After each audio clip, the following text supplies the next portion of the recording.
তাকে বলি যে দাদা তুই আমার আগে জগতে এসেছিস, সামান্য নিয়ম নেই যে তুই আমার আগে যাবি, কারণ এই জগতে আসার সিরিয়াল আছে, যাওয়ার কোন সিরিয়াল নাই।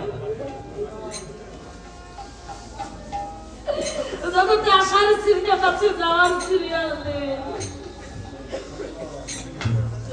তাই কে কখনো হারিয়ে যাবো কেউ জানি না। তাই আমি ভাই এই পঞ্চভৌতিকের দেহ যেদিন কালের কবলে লীন হবে, আজ চলার ক্ষমতা আছে তাই ভাগবতী আসরে এসেছি, আজ বলার ক্ষমতা আছে, মুখে মুখের নাম করতে পারছি, শোনার ক্ষমতা আছে, শুনতে পাচ্ছি।